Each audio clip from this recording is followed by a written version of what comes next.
In the 1800s, African American freed slaves started emigrating in small numbers to the west coast of Africa. It was here that the migrants established Africa's first republic, Liberia. Settlers brought with them the ideas and culture of the American slaveholders and established neocolonialism. In the 1920s, a new industrialist and founder of Firestone Tire and Rubber Co. had arrived in Liberia. Here he found a nation in debt and desperate for business. The Liberian government and elite gave Firestone the right to lease up to 1 million acres of land. Within the same contract, the company was allowed to rent out each square acre at a rate of 6 cents for the next 99 years. The deal survived early controversy in the 1930s when investigators from the League of Nations found that officials in the Liberian government had engaged in forcing indigenous villagers to work on private farms, including Firestone's plantation. Most of the people that worked for Firestone at the time didn't know any better. They were looking for way out in life, looking for employment, thinking that working for Firestone will bring their standard up and make them to be better in society. These were people who were not educated. They were just laborers looking for a job, and they thought that Firestone would do them good. The idea they had little house that those little houses that they could live in. They thought their standard was better, and they worked very hard for nothing, little or nothing. So these were people who were seeking better way of life, but there was no respect given to them. They just did hard work all day long for bare minimum, and they just worked to eat. That's the one that really used to get to me when I heard about that. You're working just to eat from month to month. Every month you eat, then you go work for them. There was nothing you could show for all those years that you worked for Firestone, because it was hand to mouth. So I just look at them like many people that came from the Western world and went to Africa. They went to exploit people. They got hard-working people that work for them for nothing, and they brought everything here. Because when you see Firestone tires, B.F. Goodrich tires, those were rubber that were produced in Liberia, but the people never put into good use in our country to help the country itself. Perhaps they help, but I think we're giving in bribe to the government officials. So the real hard workers were not respected. They were just laborers that were just making bare minimum. Life in Firestone was highly polarized. Yeah, if you talk about division, or you want to say segregation, whatever, it was there, and you will see it, because you know where you live, and you know where the staff children live. In fact, it was clear because staff children went to different school. The staff children were bused to school, as compared to the low class workers children. We had separate schools, so that was in itself not hidden, you know. So, but as Liberians, there were other staff children who would come down and try to make friends with with the lower class children. And as there was something called that was introduced by President Talbot, the Liberianization policy. And in this policy, children of Firestone employees that went to school and got education in forestry, they were to be higher first. So as that began to happen, the gap started to close a little bit in that you know where you came from, but based on your education, you are now able to be where that white person was those days. The tappers lived in places called camps. Living conditions in the camps were lowly, with poor sanitation and no electricity. Problems that persisted included inadequate schools, housing, high quotas, very low wages, long hours, health and safety violations, and also the continued reliance on manual transportation for tapped latex. So then I will touch on the living condition. The school part of it was good. The hospital part of it, the medical part of it was good. But the living condition that Firestone provided her employees those days, especially the low-level workers, which my father fall within, because like I said, being an overseer is like overseeing a camp, and the camp is comprised of the type of those that go to tap the actual to do the actual latex tapping.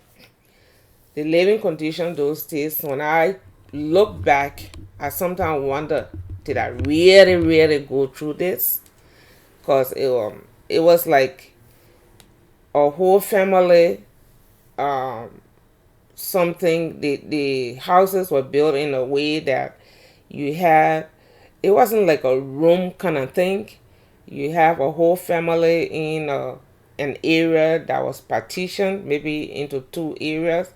The parents would be in one, the children in on the other side, and then they had the kitchen outdoor.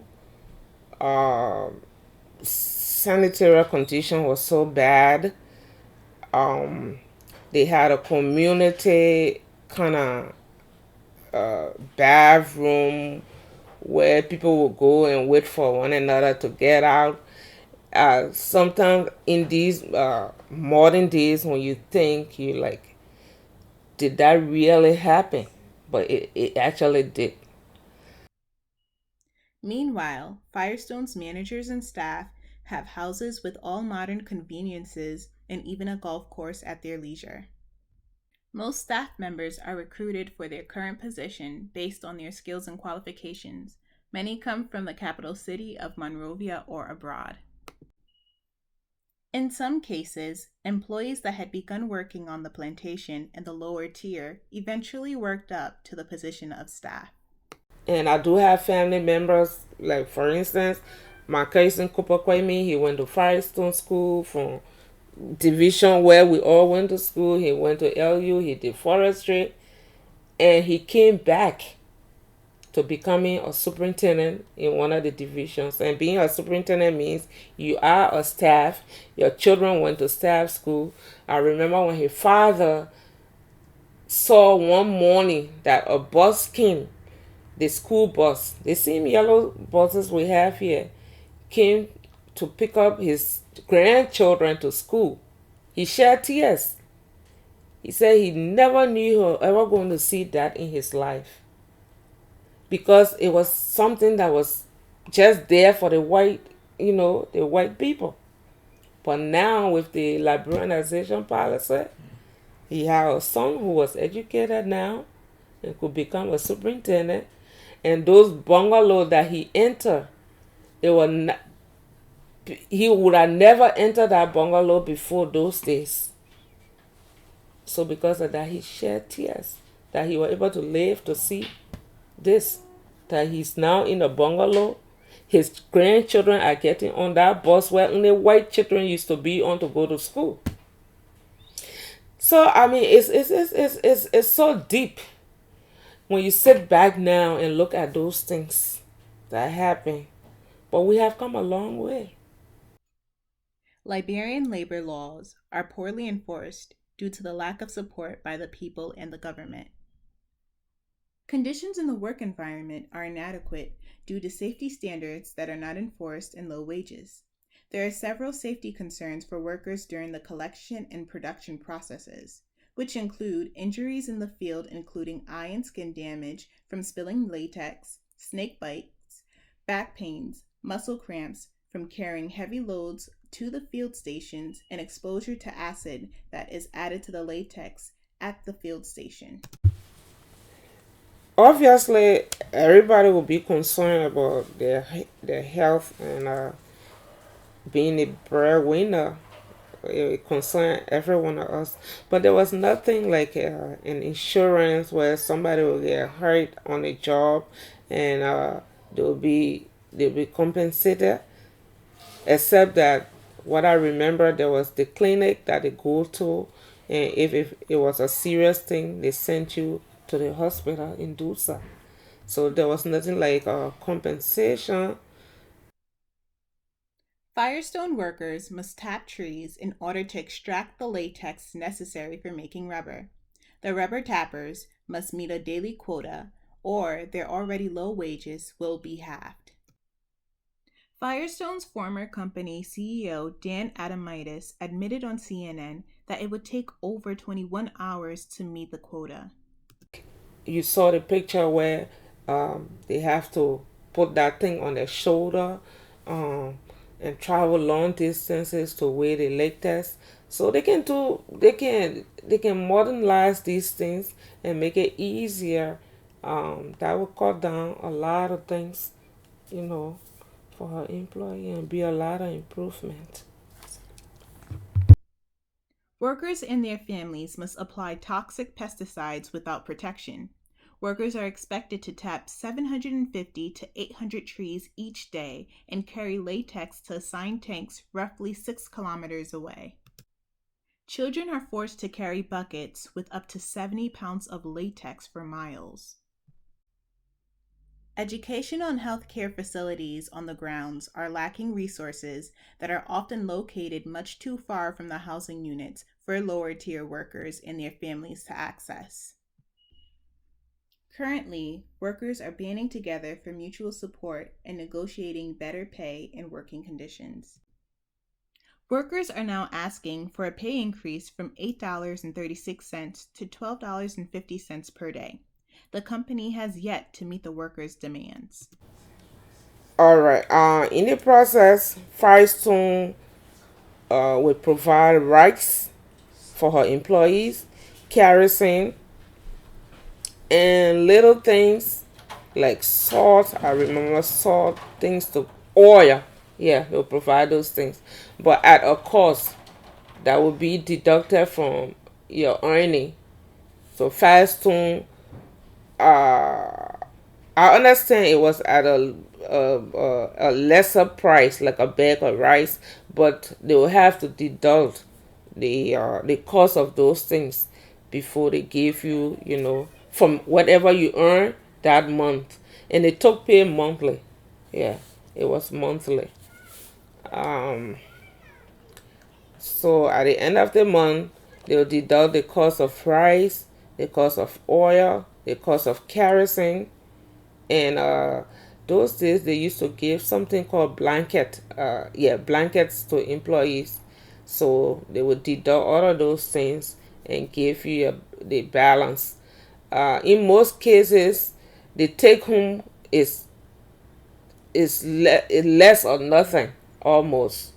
So I know there were some people, some employees that would be so angry when they're coming from taking their pay, only because now I know that only because they have deducted the cost of all of these things and they are left with little or nothing.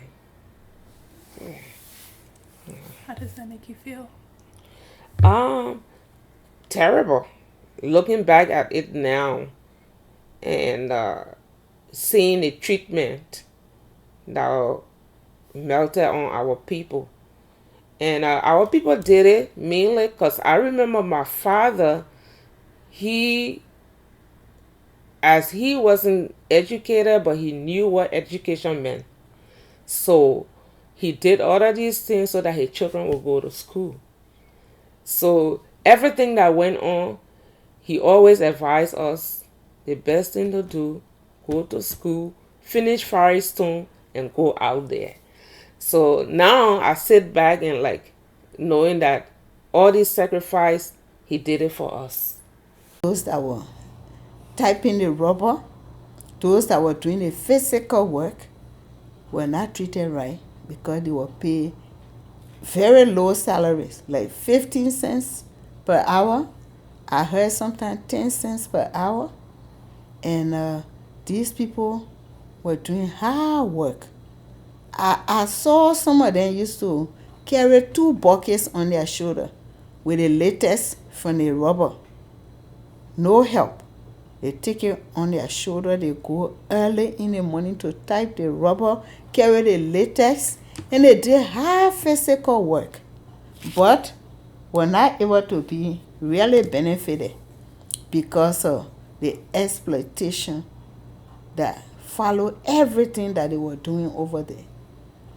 If you're making 15 cents per hour and the company that you're working for provides the food and everything that you need, and they deducted it from your salary, how much will you bring home? The people had to get rice, they had to get kerosene, they had to get oil, they had to get the fish cup and everything that they needed. And it's like salary advance. You take it in advance, and then when the end of the month comes, most time they don't get any other money from there. They start all over to go and take those food stuff and everything that they needed. They took it from their salary, then they go start all over again to do the same thing. So there was really no money given to them after that. Though they are not supported by the government, unions encourage lower-tier workers to not be distracted by intimidation from the company, but instead to focus on the collective bargaining power, which is crucial for the upliftment of the lives of thousands of workers and their families living on the plantation. Oh, well, I just think that changes come about. Firestone could bring a lot of changes if they can invest more in a human resource, like the children of her employees. Because Firestone is a very large company. There are a lot of places that do not have schools. So if they can provide schools, medical services, make it accessible and not just DUSA or Habel, where everybody will struggle to come to. I don't think they even have an ambulance, to provide services for people, so they can improve in that, and the education of the children. Firestone has failed to completely adhere to their mission statement in this case. Their purpose has been self-centered and lacks compassion and humanity towards the workers, which are the foundation of their source of income. As a community member, I feel hurt most of the time. It's not only just Firestone, but all the companies that went to Liberia. They only exploited.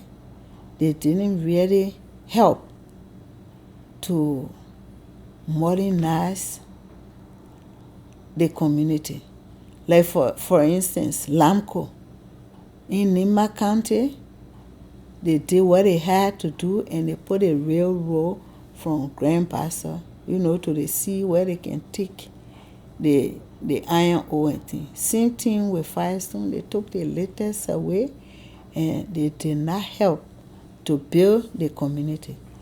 If I look at it like, if I had my way, and now, as we all see, we were done better with the contracts and what they were supposed to do for the country, instead of taking everything and leaving Liberia empty. No roads from wherever they were doing their businesses. Roads that would do big farm to market road to encourage people to produce goods and services and bring it to the market and all. They did not do that. They only did what they wanted to do in the area that they live. But they didn't care, it's only Africa anyway. But our leaders then, they did not really care about their own people. And like I always say, Firestone, Lamco, then those were people who went to make their money. But if your own people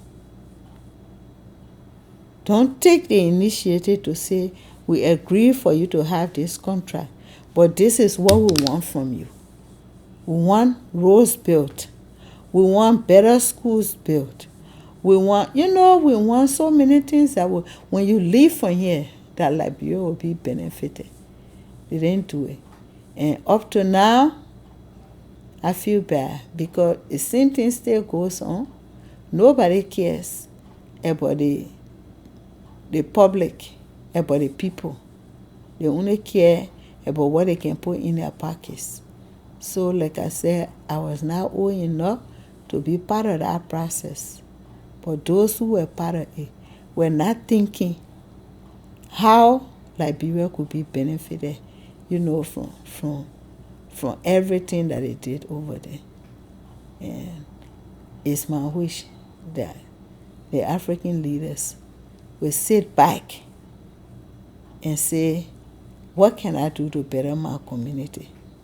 What can I do for the people not to come here and use us and go? Because many people were used. You work hard for nothing. Like I learned 15 cents a day and thing. What is that? Disrespect.